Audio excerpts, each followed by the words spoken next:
de de una sociedad, de una cultura, una palabra, por ejemplo, en inglés, o en alemán, o en latín, o en griego, o en hebreo, o en castellano, dependiendo, por ejemplo, acá en la Argentina, nosotros utilizamos una palabra que, por ejemplo, acá en La Plata la entendemos de una forma, pero esa palabra usada en esa misma palabra española o castellana usada en otra provincia o en otro país de habla hispana, ¿no es cierto?, significa otra cosa. Es la misma palabra, pero en cada lugar, en cada contexto, se le asigna una significación distinta. ¿Me explico? ¿Sí? Entonces, muy difícil que las palabras sean el único, ¿no?, modo de llegar a una verdad, en este caso a una verdad revelada. Por lo tanto, hay documentos de la Iglesia en los cuales nos previenen de este peligro, de no absolutizar las fórmulas dogmáticas. Sí, la Iglesia nos dice que una verdad revelada por Dios, ¿sí?, no cambia, es inmutable. ¿Sí? Inmutable significa no muta, no cambia. ¿Sí? Por ejemplo, la Trinidad, por ejemplo, la unión hipostática en Cristo, por ejemplo, la Inmaculada Concepción de María. Una vez que la Iglesia define dogmáticamente una verdad revelada, es para ser creída por todos y siempre. ¿Sí?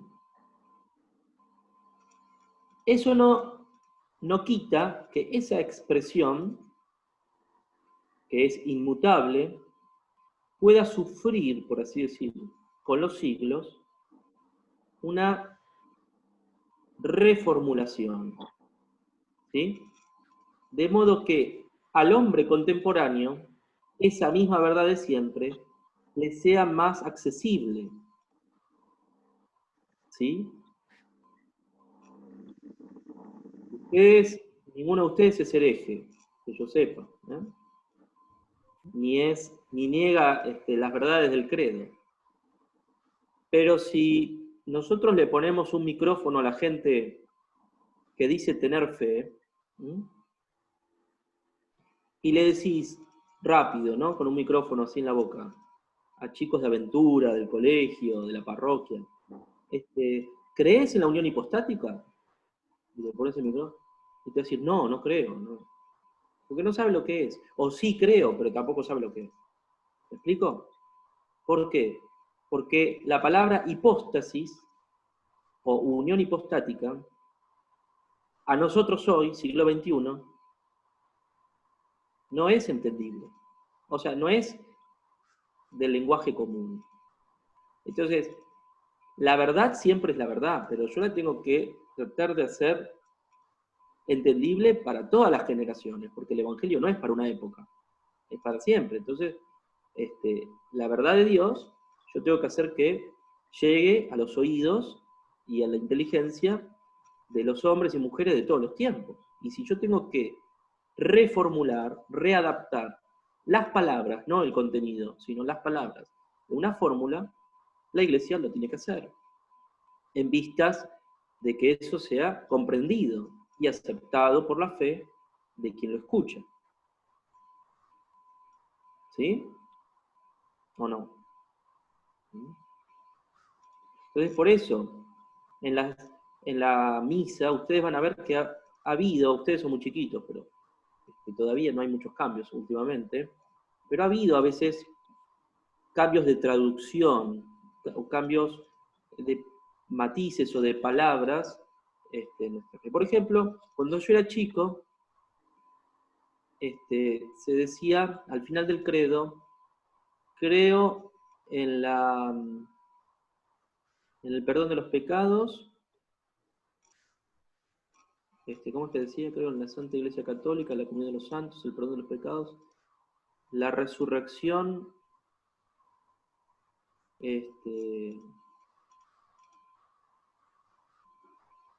no decía de la carne. Entonces decía la resurrección de los cuerpos o la resurrección de la... no me acuerdo bien.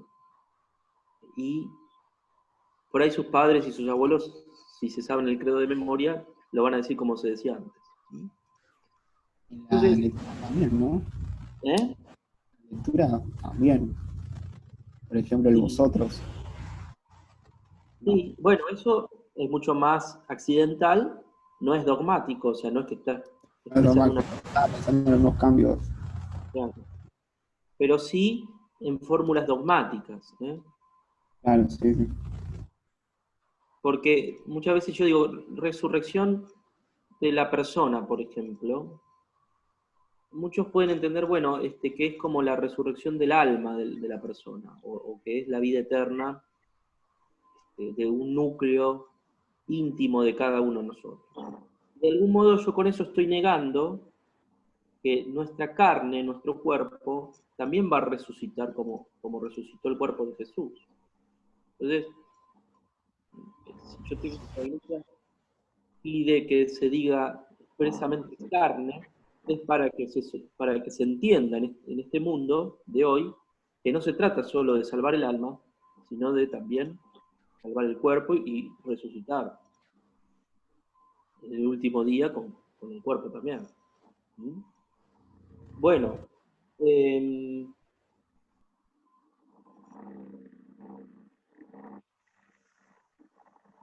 después hay otro tema del dogma que es muy importante, que es que no podemos tomar un dogma por separado. ¿Vieron el Shenga, ese jueguito de las maderas? ¿Sí? Bueno, ¿vieron que a veces si uno saca una pieza se cae abajo todo? O no, pero muchas veces sacar una pieza hace que se derrumbe todo. Bueno, negar un dogma hace que todo el edificio de nuestra fe se derrumbe. ¿Por qué? Porque están concatenados, porque de algún modo uno implica al otro o lleva al otro, y la negación de una verdad es un efecto dominó, digamos. Va a ir consecutivamente negando otras y otras y otras, y eso es lo que le pasa a todos los herejes, digamos. A ver, entiéndase la palabra hereje, porque por ahí hoy es un término que se utiliza de un modo muy peyorativo. Hereje simplemente es aquel que recorta, herejía significa eso, como cortar, recortar, ¿eh? Un aspecto de una verdad más amplia. Es como que yo diga, bueno, tengo 5 dedos, este no me gusta, lo corto, me quedo, y yo digo, la mano tiene 4 dedos. ¿Sí? Es decir, no me gusta, no sé, no es que no me gusta. Interpreto que María no es virgen. Este, bueno, entonces, ahora, quitar eso implica muchas consecuencias, por ejemplo, eclesiológicas. Muchas veces miramos al modelo o sea, miramos a la iglesia en el modelo de la Virgen, ¿no? Como que la Virgen es el modelo de la santidad de la iglesia. Entonces, si negamos la santidad de la Virgen, la pureza de la Virgen, bueno, no nos sirve ya más eso como modelo para la iglesia o para la vida del cristiano, por ejemplo. ¿No? Tiene consecuencias. Si me das ¿Eh? un no, más, se cae toda una estructura, una estantería, se cae. Claro, se cae la jerarquía abajo. Negando la Trinidad se cae todo, negando la unión hipostática se cae todo. Se cae la gracia, se cae la salvación del hombre, se cae todo. Entonces, eso es lo importante, que ustedes tienen que entender eso, ¿no? Y después, eh, que lo que se llama la evolución del dogma no toca a la verdad, a la sustancia, al contenido de la fe, sino a la formulación. Hay que distinguir la sustancia, el contenido, de su formulación lingüística o verbal o escrita, que es generalmente una definición que solemnemente se expresa en un concilio o puede expresar el Papa utilizando su atributo de infalibilidad.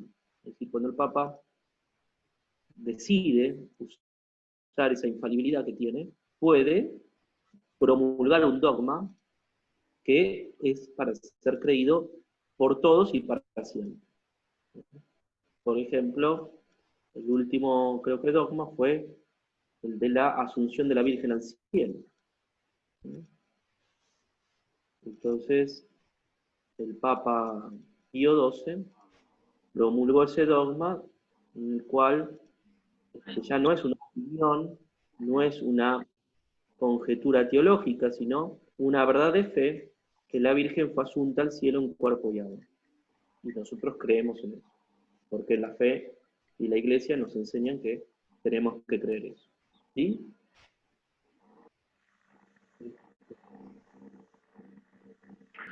Tienen que estar, tienen que estar todos los obispos de acuerdo también. No, porque el Concilio Vaticano I, en el siglo XIX, definió, que también es dogma, definió la infalibilidad papal. En ese caso lo hizo un concilio, es decir, la votación, por así decirlo, la actuación de los obispos que estaban participando en el concilio.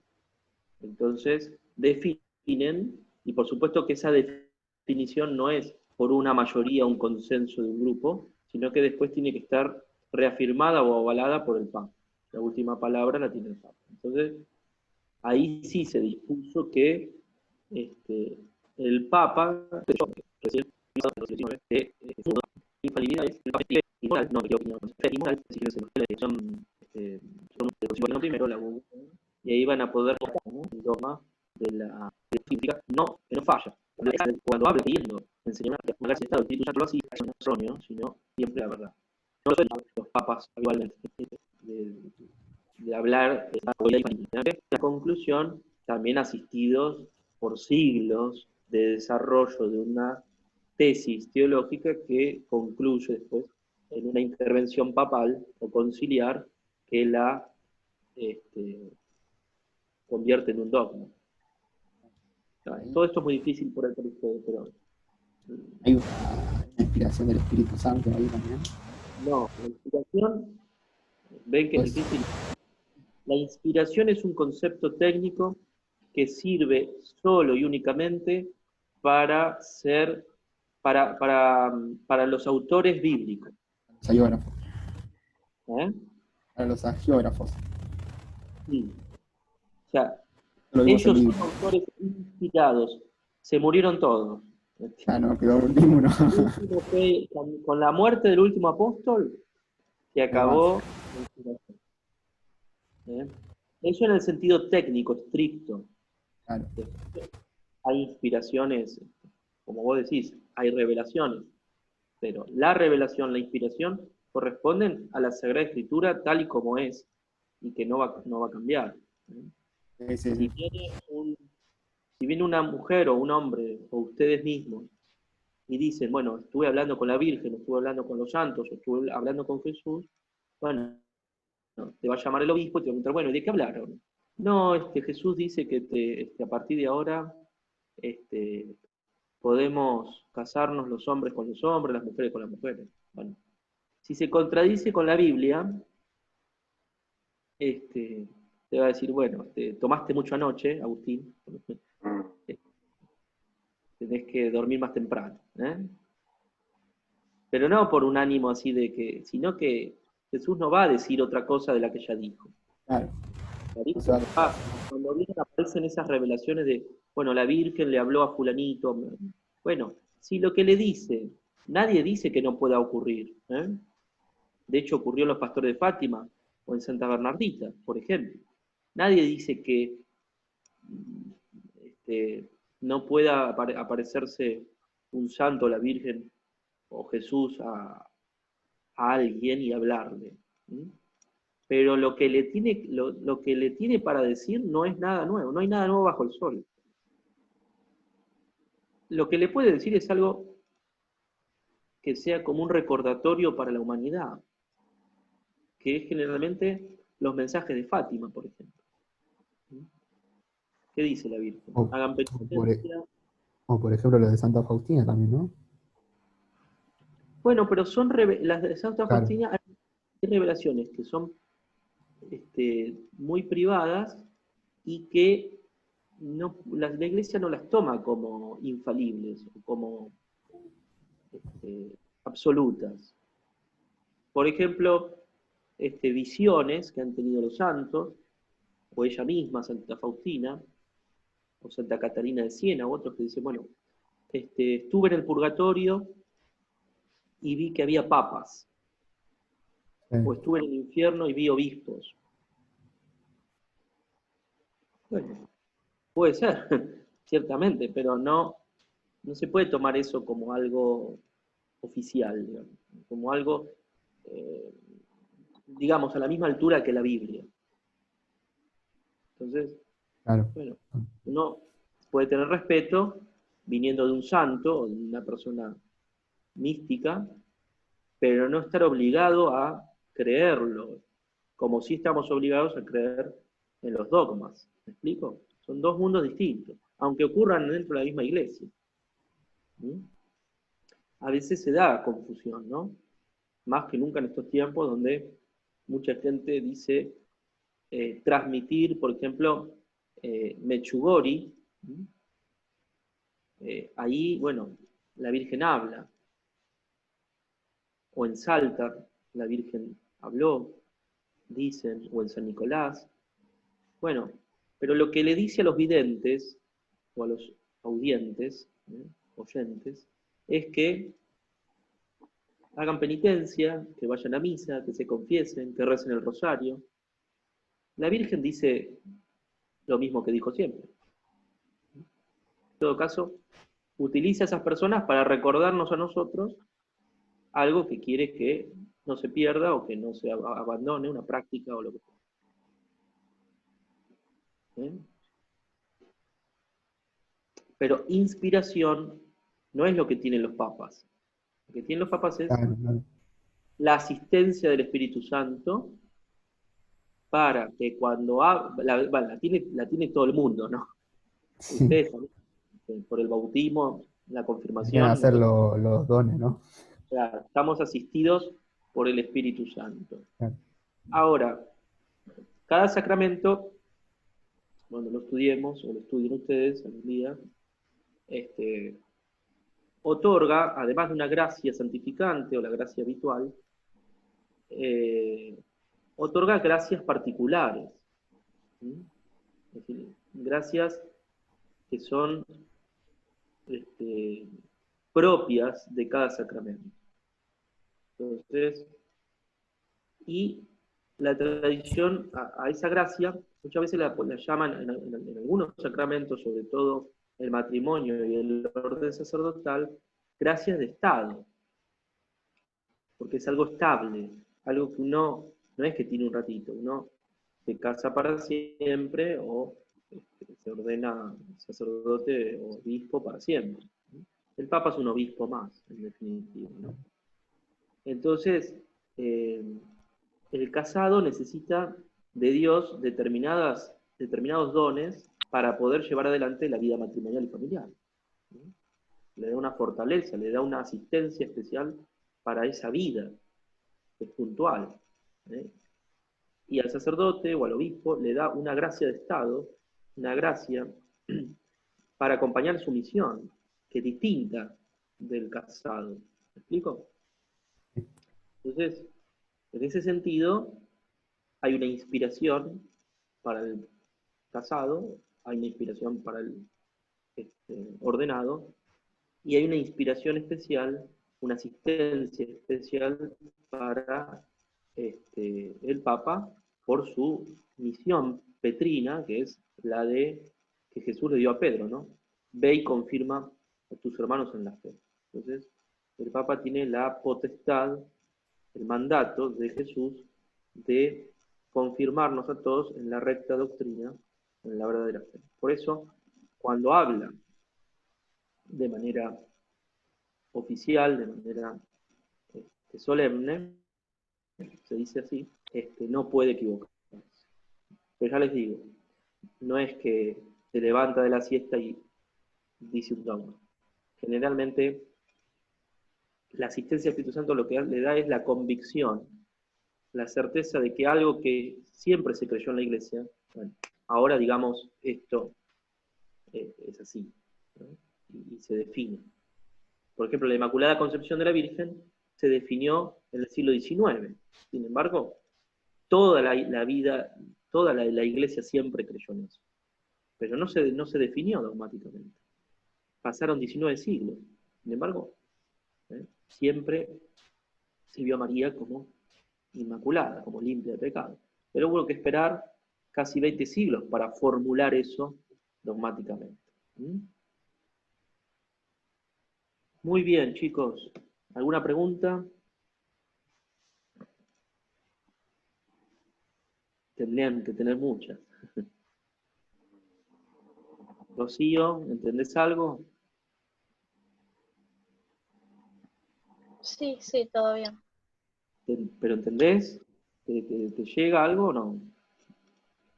¿O te Sí, parece difícil? ¿Sí? Bueno. Bueno, queda una clase, ¿no? Queda el lunes que viene, sí. Bueno, ahí si quieren vemos un poquito más este tema. Ya estamos terminando la unidad segunda. Sí. Este, y son un poco densas estas cuestiones, ¿no? Pero si no las agarran, ¿vieron esas materias introductorias? Los No, está primeros bueno. años, ¿eh? Que no, que está muy bueno. Está muy bueno. Los primeros años siempre son densos porque uno tiene que agarrar el lenguaje de lo que tiene que estudiar, un poco el andamiaje, ¿no? Y hasta Sí. que Aristóteles decía que las cosas son difíciles al principio y fáciles después, porque los hábitos, ¿sí? Al principio cuestan adquirirlos, hay que hacer un esfuerzo. Y después son como una segunda naturaleza. Una vez que son hábitos, justamente, arraigan en nosotros, son casi automáticos. Cuando tenemos el hábito de la teología o el hábito de la filosofía, después yo digo sustancia, ustedes ya saben qué es, yo digo infalibilidad, ustedes ya saben qué es, yo digo canon de la escritura, ustedes ya saben qué es, yo digo dogma, ya saben. ¿Me explico?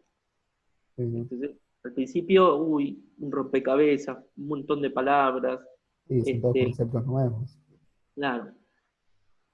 En los classroom o en los, digamos, clases virtuales, a veces plataformas de clases virtuales, muchas veces lo que sugieren los que lo programan, ponen como un apartado para los alumnos que vayan haciendo un glosario.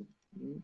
Ah, Un eso estaría bueno. glosario es como un diccionario técnico, donde todas las palabras que se repiten mucho, un profesor repite mucho, que ustedes en un texto encuentran varias veces, la marquen, la separen y en un glosario ustedes eh, la tengan como cerca, ¿no? Puede ser en una libretita, puede ser, no sé, en el celular. Ustedes abren y ahí tienen ordenadas las palabras y su definición o su contenido. Entonces es Sí. más fácil por ahí. Ay, ¿qué quería decir sustancia? Ay, ¿qué quería decir Claro, vas y lo buscas. inspiración? ¿Qué quería decir? Bueno, entonces, si no tienen que estar googleando, tienen que estar muchas veces lugares donde no es tan fácil encontrar lo que realmente significa Sí, una sí, palabra en ese contexto en el que estamos queriendo usar. Porque sí, inspiración es un término muy amplio. Sin embargo, es muy técnico, muy preciso para nosotros en este ámbito. ¿Sí? sí. Bueno, chicos, Bueno, pero estaría bueno hacer eso. ¿eh? Nos ayudaría mucho. Háganlo. Yo no se los voy a hacer. No, Vayan ahora haciendo. lo vamos haciendo. ¿Eh? Bueno, nos vemos. Bueno, Saludos a todos. chao, profe, nos vemos. Chao, chao.